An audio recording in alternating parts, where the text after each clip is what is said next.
What's up, guys? It's Matuso here with ImpactPlays. I'm going to be doing another video. This is the first video I'm going to be doing of Season 2, which is just Mr. Pandaria came out, so yeah. The purpose of this video is my opinions on warriors and how warriors have changed, and showing you what talents I picked, because Mr. Pandaria, the talents are completely different. So let's get started with my talents. I only get 3 to choose from right now. I chose Warbringer because I like the charged regular stun is only 1.5 seconds, so I do appreciate the additional 1.5 seconds on the stun. Double time would be handy, and Juggernaut would also be handy, but I feel like a longer stun is, yeah, I don't know. And the double time doesn't generate 2 things of rage, so Warbringer is definitely the bee's knees in this situation, in my opinion, or in this, you know what I mean. So my second tier of talents is all about self-healing. I originally went Impending Victory. It replaced my Victory Rush, and it gave me a 10% heal right off the start. It provided a little bit of DPS, but not really enough to write home about. That was okay, but like you really can't rely on Victory Rush to heal you all the time unless you can nuke somebody for 100k with one hit. And Enrage Regeneration is nice. I'll probably take it on my tank, but not on this guy, not on my PvP guy. So I chose Second Wind because it's really good for PvP, because whenever I get struck by a stun or a mobilize effect, I generate 20 rage over 10 seconds. And in PvP, you're stunned and immobilized like every time you're stunned and immobilized more often than you can shake a stick at. So, and below 35% health, regenerate 3% health per second is really good. For one, I can tell you one situation right now that it really helped. I was dueling Ishira, who is a holy paladin right now. He's only like 3 levels above me, and he couldn't kill me because Second Wind just kept me going long enough, and my Warbringer's 0.5 second extra stun, like, it doesn't seem very much, but it definitely does add up. So against healers, Second Wind is definitely very nice. For talents, Staggering Shout causes all enemies within 20 yards that are snared to become rooted for 5 seconds. So that means, like, if I hamstring somebody, which my hamstring ability was here, but it isn't there anymore. So if I hamstring somebody and then I Staggering Shout, they're rooted instead of slowed. Disrupting Shout interrupts all spell casting, which is nice, but I mean, I don't really get focused enough, and it's like 4 seconds of them not casting that one spell isn't really that much. Piercing Howl definitely helps the entire team.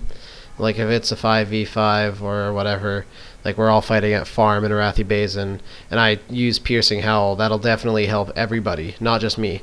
And the range on it, it's essentially just like a ranged hamstring, which I am definitely down for, because if a rogue is running away from me, or if somebody's just like that little tiny bit out of melee range, Piercing Howl, catch up to them no problem. Yeah, I haven't hit 60, 75, or 90 yet, so I don't have any of my other abilities, but we'll get to those when we get to those. For glyphs, I have Overpower right now, which is kind of dumb, because I'll explain why later. I'm going to change that probably. And I'm still Arms. So the way they've changed warriors is Mortal Strike is definitely way more important. It was really important before, but now it's way, way, way more important. It generates rage now on hit, and it causes mortal wounds, whatever. But it generates rage, which is what's really important. And they've also made it so that Slam doesn't have a casting time.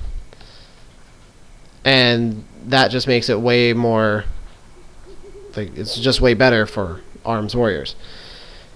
I think they reduced the cooldown on disarm.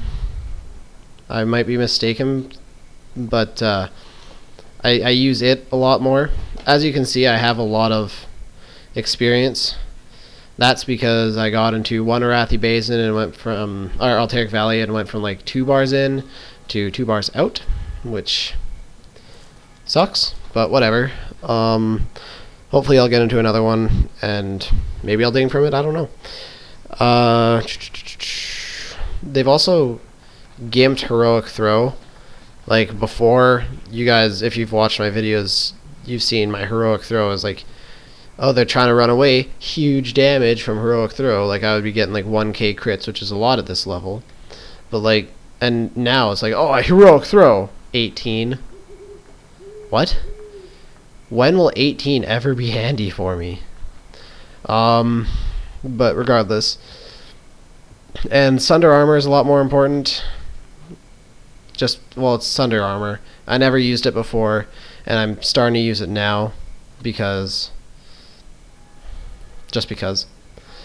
Because of the new talent trees, they got rid of the ability that made it so that when my rend hurts a target, I get overpower on them.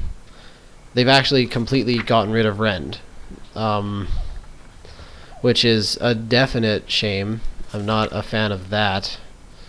But they made it up by giving me Taste for Blood at level 50. Mortal Strike also enables the use of overpower. So right now at 49, my talent isn't very useful. My glyph isn't very useful, but I'll hit 50 in no time, and then I'll get Taste for Blood and Plate Specialization and all that good stuff. They've also made it so that like, I can Whirlwind now. Before I had to be in Berserker stance, but now I can Whirlwind if I really wanted to, which I kind of don't ever. I'm going to move that to shift 4. And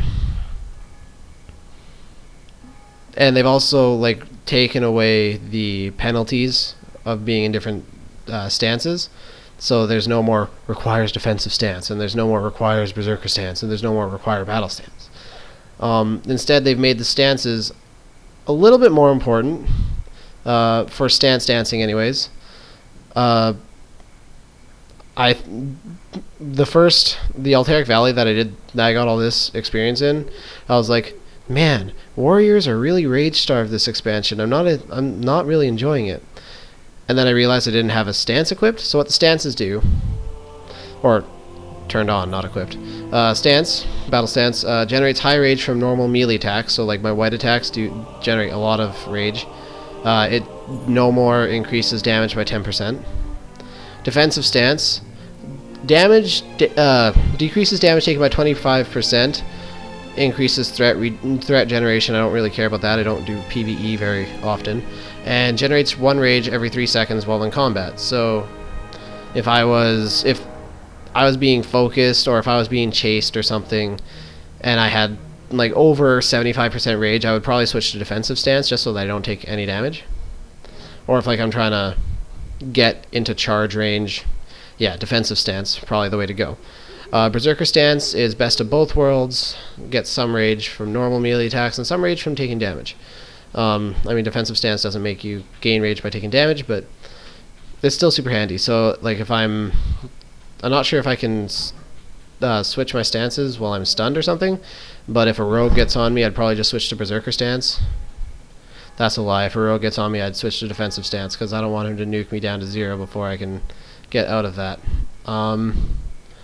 So yeah, really, other than that, not a whole lot of difference. I can kill a monk. I can't kill a I don't know what the tree is called, but I can't kill a healing monk, because oh my god, their heal does like all of their health and it takes 0 time to cast, and I only have 1 interrupt and some stun. But whatever. I mean, if I picked up, ironically, if I picked up Disrupting Shout, I could probably deal with it. But whatever. So yeah, that's Mr. Pandaria in a nutshell for warriors, or that I've seen anyways. It's probably a lot different at 90, but this is me and my 49 perspective. I'm going to be getting, I'm going to be trying to upload videos quite frequently, because they only take 20 minutes at a time. But yeah, so anyways, that is about it. Oh yeah, so my rage generators are Battle Shout still, Charge, and Mortal Strike and White attacks. So, and being hit if I'm in Berserker stance. And yeah, that's it. So, I will see you guys later.